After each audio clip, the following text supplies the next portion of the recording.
ನಮಸ್ಕಾರ, first tube ನ ಮತ್ತೊಂದು ವಿಡಿಯೋಗೆ ಸ್ವಾಗತ. ಭಾರತವು ಈ ವರ್ಷ ಅತ್ಯಂತ ಪ್ರಬಲವಾದ ಚಂಡಮಾರುತದ ಆಗಮನಕ್ಕೆ ಸಜ್ಜಾಗಿದ್ದು, ಇದರ ಹೆಸರು ಮೋಂತಾ ಅಂತ.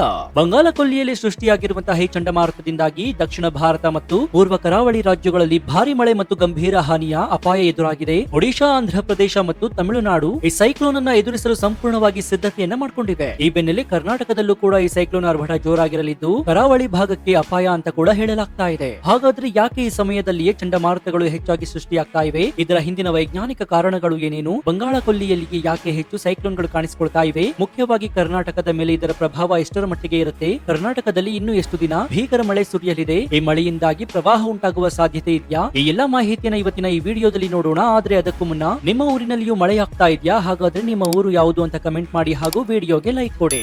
ಭಾರತದಲ್ಲಿ ಸಾಮಾನ್ಯವಾಗಿ ಮಾನ್ಸೂನ್ ಅಂದ್ರೆ ಮುಂಗಾರು ಅವಧಿ ಮುಕ್ತಾಯವಾಗಿದೆ. ಮುಂದಿನ ಮಾನ್ಸೂನ್ಗಾಗಿ ನಾವು ಕಾಯಬೇಕಾಗಿದೆ. ಆದ್ರೆ ಈ ವರ್ಷ ನಾವು ಪ್ರವೇಶಿಸ್ತಾ ಇರೋದು ಹಿಂಗಾರು ಮಳೆಯ ಸೀಸನ್ಗೆ. ಸಾಮಾನ್ಯವಾಗಿ ಇದು ಅಕ್ಟೋಬರ್ ನಿಂದ ಡಿಸೆಂಬರ್ ವರೆಗಿನ ಅವಧಿ. ನಮ್ಮ ಹವಾಮಾನದಲ್ಲಿ ಇಂದು ಸ್ವಾತಿ, ವಿಶಾಖ, ಅನುರಾಧ ಮುಂತಾದ ಮಳೆ ನಕ್ಷತ್ರಗಳ ಕಾಲ. ಹಳೆಯ ತಲೆಮಾರಿನವರು ಹೇಳುವಂತೆ ದೀಪಾವಳಿ ಅಮಾವಾಸ್ಯೆಯಂದು ಮಳೆ ಬಿದ್ದರೆ ಆ ಮಳೆ ಕನಿಷ್ಠ 1 ತಿಂಗಳು ಮುಂದುವರಿಯುತ್ತದೆ. ಇದಕ್ಕೆ ಪುಷ್ಟಿ ಕೊಡುವಂತೆ ಈಗಲೂ ಸಾಕಷ್ಟು ಕಡೆ ಮಳೆ ಮುಂದುವರಿಯುತ್ತಲೇ ಇದೆ. ಇದೇ ಕಾಲದಲ್ಲೇ ಚಂಡಮಾರುತಗಳ ಸೃಷ್ಟಿ ಹೆಚ್ಚಾಗುತ್ತೆ. ಈ ಹಿಂಗಾರು ಮಳೆಯ ಪ್ರಮಾಣವನ್ನ ಈಗ ಮೋಂತೆ ಚಂಡಮಾರುತ ಇನ್ನಷ್ಟು ಹೆಚ್ಚಿಸಲಿದೆ.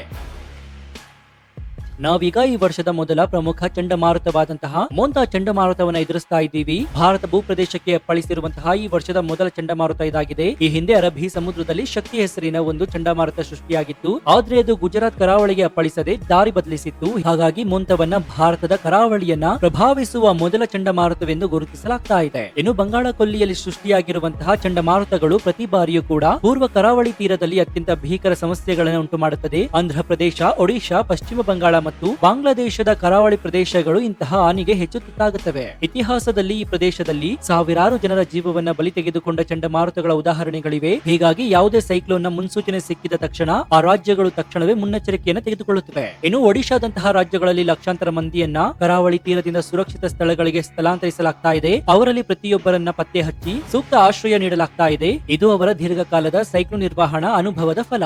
ಇನ್ನು ಆಂಧ್ರ ಪ್ರದೇಶ ಮತ್ತು ಪಶ್ಚಿಮ ಬಂಗಾಳದಲ್ಲಿ ಕೂಡ ಕರಾವಳಿ ಪ್ರದೇಶದ ಮೀನುಗಾರರು ಮತ್ತು ಕೃಷಿಕರನ್ನ ಮುಂಚಿತವಾಗಿಯೇ ಎಚ್ಚರಿಸಲಾಗಿದೆ. ಇನ್ನು ಹವಾಮಾನ ಇಲಾಖೆ ನೀಡಿರುವಂತಹ ವರದಿಗಳ ಪ್ರಕಾರ ಆಂಧ್ರ ಮತ್ತು ಒಡಿಶಾ ರಾಜ್ಯಗಳಲ್ಲಿ ಅಕ್ಟೋಬರ್ 30ರವರೆಗೆ ಮೋಂತಾ ಚಂಡಮಾರುತ ತೀವ್ರ ಪ್ರಭಾವ ಇರಲಿದೆ. ಆಂಧ್ರ ಪ್ರದೇಶದ 26 ಜಿಲ್ಲೆಗಳ ಪೈಕಿ 23 ಜಿಲ್ಲೆಗಳಿಗೆ ಆರೆಂಜ್ ಅಲರ್ಟ್ ಅನ್ನು ಘೋಷಿಸಲಾಗಿದೆ. ಅಕ್ಟೋಬರ್ 28ರಂದು ಅತಿ ಹೆಚ್ಚು ಮಳೆಯಾಗುವ ಸಾಧ್ಯತೆ ಕೂಡ ಇದೆ. ಇನ್ನು ತಮಿಳುನಾಡಿನಲ್ಲಿ ಕೂಡ ಭಾರಿ ಮಳೆಯ ಮುನ್ಸೂಚನೆ ಇದೆ ಮತ್ತು ಚೆನ್ನೈ ಆರೆಂಜ್ ಅಲರ್ಟ್ ನಲ್ಲಿದೆ. ಹಿಂಗಾರು ಮಳೆಯ ಸಮಯದಲ್ಲಿ ಚೆನ್ನೈ ಯಾವಾಗಲೂ ಕೂಡ ಹೆಚ್ಚಿನ ಅಪಾಯವನ್ನ ಎದುರಿಸ್ತಾ ಇದೆ. ಇನ್ನು ಚೆನ್ನೈ ನಗರವು ಸಮುದ್ರ ಮಟ್ಟಕ್ಕಿಂತ ಕೇವಲ 7 ಮೀಟರ್ ಎತ್ತರದಲ್ಲಿದೆ. ಚೆನ್ನೈ ನಗರದ ಕೆಲವು ಭಾಗಗಳು ಸಮುದ್ರ ಮಟ್ಟಕ್ಕಿಂತ ಕೆಳಗೂ ಕೂಡ ಇವೆ. ಹೀಗಾಗಿ ಭಾರಿ ಮಳೆ ಮತ್ತು ಚಂಡಮಾರುತದ ಸಂದರ್ಭದಲ್ಲಿ ನೀರು ಸಮುದ್ರ ಸೇರುವುದು ನಿಧಾನವಾಗುತ್ತೆ. ಇನ್ನು ಕೆಲವೊಮ್ಮೆ ಸಮುದ್ರ ಮಟ್ಟದ ಏರಿಕೆ ಮತ್ತು ಭಾರಿ ಮಳೆಯಿಂದಾಗಿ ಸಮುದ್ರದ ನೀರೇ ನಗರದೊಳಗೆ ನುಗ್ಗುವ ಆತಂಕ ಕೂಡ ಇದೆ. ಹೀಗಾಗಿ ಚೆನ್ನೈಗೆ ಹಿಂಗಾರು ಮಳೆ ಒಂದು ರೀತಿಯ ದುಸ್ವಪ್ನವಾಗಿ ಕಾಡ್ತಾ ಇದೆ. ಇನ್ನು ಬಂಗಾಳ ಕೊಲ್ಲಿಯಲ್ಲಿ ಸೃಷ್ಟಿಯಾಗಿರುವಂತಹ ಚಂಡಮಾರುತಗಳು ಸಾಮಾನ್ಯವಾಗಿ ಪೂರ್ವ ಕರಾವಳಿಗೆ ಅಪ್ಪಳಿಸಿದರೂ ಕೂಡ ಅವುಗಳ ಪರೋಕ್ಷ ಪ್ರಭಾವ ಪಶ್ಚಿಮ ಕರಾವಳಿ ಮತ್ತು ಒಳನಾಡಿನ ಮೇಲೂ ಕೂಡ ಇರುತ್ತೆ. ಹವಾಮಾನ ಇಲಾಖೆಯ ವರದಿಗಳ ಪ್ರಕಾರ ಕೇರಳ ಮತ್ತು ಕರ್ನಾಟಕದ ಪಶ್ಚಿಮ ಕರಾವಳಿ ತೀರಗಳಲ್ಲಿ ಚಂಡಮಾರುತದ ಕಾರಣದಿಂದಾಗಿ ಭಾರಿ ಮಳೆಯಾಗುವ ಸಾಧ್ಯತೆ ಇದೆ. ಒಂದೇ ದಿನದಲ್ಲಿ 115 ಮಿಲಿಮೀಟರ್ ನಿಂದ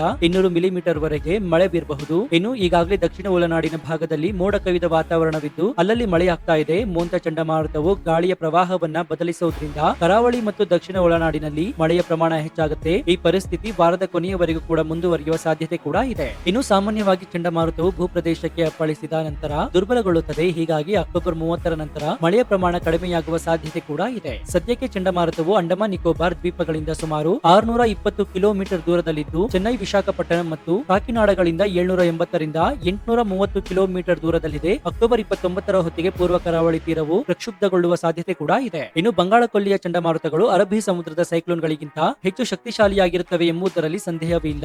ಇಲ್ಲಿ ಸೂಪರ್ ಸೈಕ್ಲೋನ್ಗಳು ಕೂಡ ಕಾಣಿಸಿಕೊಂಡ ಉದಾಹರಣೆಗಳು ಕೂಡ ಇವೆ. ಈ ಹಿಂದೆ 1970ರಲ್ಲಿ ಬೋಲಾ ಚಂಡಮಾರುತ ಅತ್ಯಂತ ಭೀಕರ ಚಂಡಮಾರುತಗಳಲ್ಲಿ ಒಂದಾಗಿತ್ತು. ಈ ದುರಂತದಲ್ಲಿ ಸುಮಾರು 3 ಲಕ್ಷದಿಂದ 5 ಲಕ್ಷ ಮಂದಿ ಸಾವನ್ನಪ್ಪಿದ್ರು. ಅತಿ ಹೆಚ್ಚು ಹಾನಿಗೊಳಗಾಗಿದ್ದು ಬಾಂಗ್ಲಾದೇಶ. ಭಾರತದ ಪಶ್ಚಿಮ ಬಂಗಾಳವು ಕೂಡ ತೀವ್ರವಾಗಿ ನಲುಗಿತ್ತು. ಇನ್ನು 1999ರಲ್ಲಿ ಒಡಿಶಾ ಸೂಪರ್ ಸೈಕ್ಲೋನ್ಗೆ ತತ್ತರಿಸಿ ಹೋಗಿತ್ತು. ಈ ಚಂಡಮಾರುತ ಒಡಿಶಾದಲ್ಲಿ 15,000ಕ್ಕೂ ಹೆಚ್ಚು ಮಂದಿನ ಬಲಿ ಪಡೆಯಿತು. ಇದರ ತೀವ್ರತೆ, ಗಾಳಿ ವೇಗ ಮತ್ತು ಸಾಗರ ಉಬ್ಬರ ಆ ಮಟ್ಟದ ಹಾನಿಗೆ ಕಾರಣವಾಗಿತ್ತು. ಇನ್ನು ಪ್ರತಿ ಬಾರಿಯೂ ಸೈಕ್ಲೋನ್ಗಳು ಬಂದಾಗ ಸಾವು ನೋವುಗಳ ಪ್ರಮಾಣ ಹೆಚ್ಚಾಗುತ್ತಲೇ ಇತ್ತು. ಆದ್ರೆ ಇತ್ತೀಚಿನ ವರ್ಷಗಳಲ್ಲಿ ಭಾರತವು ಚಂಡಮಾರುತ ನಿರ್ವಹಣೆಯಲ್ಲಿ ಅಗಾಧ ಪ್ರಗತಿಯನ್ನ ಸಾಧಿಸ್ತಾ ಇದೆ. ಅಪಾಯದಲ್ಲಿರುವಂತಹ ಕರಾವಳಿ ಪ್ರದೇಶದ ಜನರನ್ನ ಮಾನ್ಸೂನ್ ಸಮಯದಲ್ಲಿ ಹಾಗೆಯೇ ಸುರಕ್ಷಿತ ಸ್ಥಳಗಳಿಗೆ ಸ್ಥಳಾಂತರಿಸುವಂತಹ ಕಾರ್ಯವನ್ನು ತೀವ್ರಗೊಳಿಸಲಾಗಿದೆ. ಭಾರತೀಯ ಹವಾಮಾನ ಇಲಾಖೆ ಈಗ ಅತ್ಯಂತ ನಿಖರವಾದ ಮತ್ತು ವೇಗದ ಮುನ್ಸೂಚನೆಯನ್ನು ಕೂಡ ನೀಡುತ್ತೆ. ಇನ್ನು ಕರಾವಳಿ ತೀರದಲ್ಲಿ ಸೈಕ್ಲೋನ್ ಆಶ್ರಯ ತಾಣಗಳು ಮತ್ತು ಹಾನಿಯನ್ನ ತಡೆಯುವ ತಡೆಗೋಡೆಗಳನ್ನು ನಿರ್ಮಿಸಲಾಗಿದೆ. ಈ ಪ್ರಯತ್ನಗಳಿಂದಾಗಿ ಹಿಂದೆಂದಿಗಿಂತಲೂ ಕೂಡ ಈಗ ಸಾವು ನೋವಿನ ಪ್ರಮಾಣ ಗಣನೀಯವಾಗಿ ಕಡಿಮೆಯಾಗಿದೆ. ಇದು ಭಾರತದ ವಿಪತ್ತು ನಿರ್ವಹಣಾ ಸಾಮರ್ಥ್ಯದ ಗೆಲುವಂತ ಹೇಳಬಹುದು. ಇನ್ನು ಈ ಚಂಡಮಾರುತಕ್ಕೆ ಮೋಂತಾ ಹೆಸರನ್ನು ಇಡಲಾಗಿದೆ. ಈ ಹೆಸರು ಬಂದಿರುವುದು ಥೈಲ್ಯಾಂಡ್ ದೇಶದಿಂದ. ಮೋಂತಾ ಅಂದ್ರೆ ಥೈ ಭಾಷೆಯಲ್ಲಿ ಸುಂದರವಾದ ಹೂ ಅಂತ ಅರ್ಥ.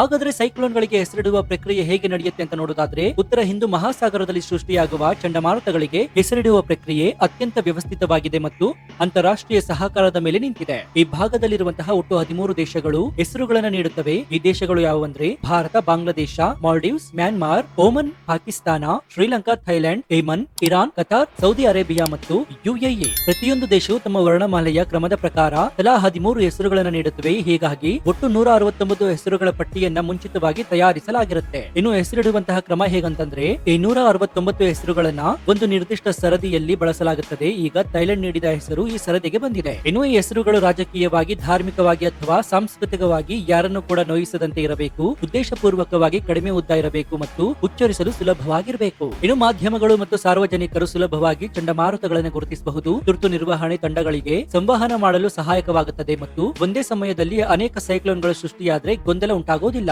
ಹಾಗಾದ್ರೆ ಬಂಗಾಳ ಕೊಲ್ಲಿಯಲ್ಲಿ ಯಾಕೆ ಚಂಡಮಾರುತಗಳ ತವರು ಅಂತ ಕರೆಯಲಾಗುತ್ತೆ? ಅರಬ್ಬಿ ಸಮುದ್ರಕ್ಕೆ ಹೋಲಿಸಿದ್ರೆ ಬಂಗಾಳ ಕೊಲ್ಲಿಯಲ್ಲಿ ಚಂಡಮಾರುತಗಳು ಹೆಚ್ಚಾಗಿ ಸೃಷ್ಟಿಯಾಗುತ್ತವೆ ಮತ್ತು ಹೆಚ್ಚು ಪ್ರಭಾವಶಾಲಿಯಾಗಿರುತ್ತವೆ. ಇದರ ಹಿಂದೆ ಕೇವಲ ಒಂದು ಕಾರಣವಿಲ್ಲ, ಬದಲಿಗೆ ವೈಜ್ಞಾನಿಕ ಮತ್ತು ಭೌಗೋಳಿಕ ಅಂಶಗಳ ಸಂಯೋಜನೆ ಇದೆ. ಬಂಗಾಳ ಕೊಲ್ಲಿಯ ಮೇಲ್ಮೈ ಉಷ್ಣಾಂಶವು ಸಾಮಾನ್ಯವಾಗಿ 28 ಡಿಗ್ರಿಗಿಂತ ಹೆಚ್ಚಾಗಿರುತ್ತದೆ ಮತ್ತು ಅರಬ್ಬಿ ಸಮುದ್ರದ ಮೇಲ್ಮೈ ಉಷ್ಣಾಂಶವು ಹಿಂದೆ ಸುಮಾರು 24ರಿಂದ 25ರಷ್ಟು ಇತ್ತು. ಇನ್ನು ಇತ್ತೀಚಿನ ವರ್ಷಗಳಲ್ಲಿ ಜಾಗತಿಕ ತಾಪಮಾನದಿಂದಾಗಿ ಅರಬ್ಬಿ ಸಮುದ್ರದ ತಾಪಮಾನವು ಹೆಚ್ಚಾಗ್ತಾ ಇದೆ. ಹಾಗಾಗಿ ಅಲ್ಲಿನ ಸೈಕ್ಲೋನ್ಗಳು ಹೆಚ್ಚಾಗಿ ಕಾಣಿಸಿಕೊಳ್ತಾ ಇವೆ. ಆದ್ರೆ ಬಂಗಾಳ ಕೊಲ್ಲಿಯಲ್ಲಿ ಇನ್ನೂ ಕೂಡ 3% ಉಷ್ಣಾಂಶ ಹೆಚ್ಚಾಗಿಯೇ ಇದೆ. ಇನ್ನು ಈ ಹೆಚ್ಚಿನ ತಾಪಮಾನವು ಸಮುದ್ರದ ಮೇಲಿನ ಗಾಳಿಯನ್ನ ಹೆಚ್ಚು ಆರ್ದ್ರವಾಗಿಸಿ ಮೇಲಕ್ಕೆ ಏರುವಂತೆ ಮಾಡುತ್ತೆ. ಇದು ಕಡಿಮೆ ಒತ್ತಡದ ಪ್ರದೇಶವನ್ನ ಬಲಪಡಿಸಲು ಮತ್ತು ಸೈಕ್ಲೋನ್ಗೆ ಶಕ್ತಿಯನ್ನ ಒದಗಿಸಲು ಅತ್ಯಗತ್ಯವಾಗಿದೆ. ಇನ್ನು ಬಂಗಾಳ ಕೊಲ್ಲಿಯಲ್ಲಿ ಜಗತ್ತಿನ ಅತಿ ಹೆಚ್ಚು ನದಿ ನೀರನ್ನ ಸೇರುವ ನದಿಗಳಲ್ಲಿ ಪ್ರಮುಖವಾದ ಗಂಗಾ, ಬ್ರಹ್ಮಪುತ್ರ ಮುಂತಾದ ಮಹಾನದಿಗಳು ಹರಿತಾ ಇವೆ. ಈ ಶುದ್ಧ ನೀರು ಸಮುದ್ರದ ಮೇಲ್ಮೈನಲ್ಲಿ ಒಂದು ತೆಳುವಾದ ಪದರಗಳನ್ನು ಸೃಷ್ಟಿಸುತ್ತದೆ. ಈ ಶುದ್ಧ ನೀರಿನ ಪದರವು ಸೂರ್ಯನ ಶಾಖವನ್ನ ಹೆಚ್ಚು ಹೀರಿಕೊಂಡು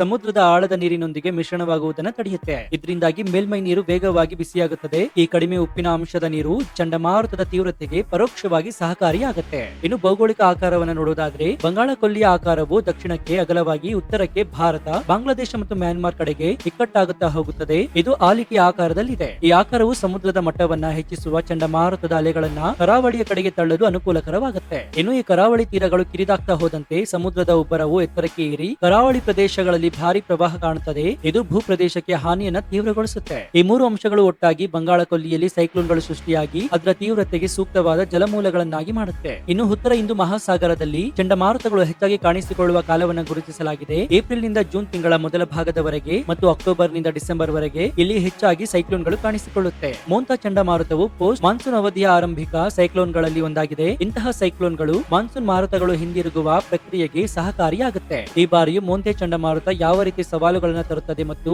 ಎಷ್ಟು ನಷ್ಟವನ್ನು ಉಂಟು ಮಾಡುತ್ತೆ ಎಂಬುದನ್ನು ನಾವು ಕಾದು ನೋಡಬೇಕಾಗಿದೆ. ಸೊ ವೀಕ್ಷಕರೇ, ಈ ಬಗ್ಗೆ ನಿಮ್ಮ ಅನಿಸಿಕೆ ಏನು ಅಂತ ಕಮೆಂಟ್ ಮಾಡಿ ಹಾಗೂ ವಿಡಿಯೋಗೆ ಲೈಕ್ ಕೊಡಿ. ಜೊತೆಗೆ ನೀವಿನ್ನು ನಮ್ಮ ಚಾನೆಲ್ ಅನ್ನು ಸಬ್ಸ್ಕ್ರೈಬ್ ಮಾಡ್ಕೊಂಡಿಲ್ಲ ಅಂದ್ರೆ ಈ ಕೂಡಲೇ ಸಬ್ಸ್ಕ್ರೈಬ್ ಮಾಡ್ಕೊಂಡು ಪಕ್ಕದಲ್ಲಿರುವಂತಹ ಬೆಲ್ ಐಕಾನ್ ಅನ್ನು ಪ್ರೆಸ್ ಮಾಡಿ. ಇದರಿಂದ ನಾವು ಹಾಕುವ ಹೊಸ ವಿಡಿಯೋಗಳ ನೋಟಿಫಿಕೇಶನ್ ಮೊದಲು ನಿಮಗೆ ಸಿಗುತ್ತೆ. ಇದಾಗಿತ್ತು ಈ ಕ್ಷಣದ ವಿಶೇಷ. ನೋಡ್ತಾ ಇರಿ ಫಸ್ಟ್ ಟ್ಯೂಬ್ ಕನ್ನಡ. ಧನ್ಯವಾದ.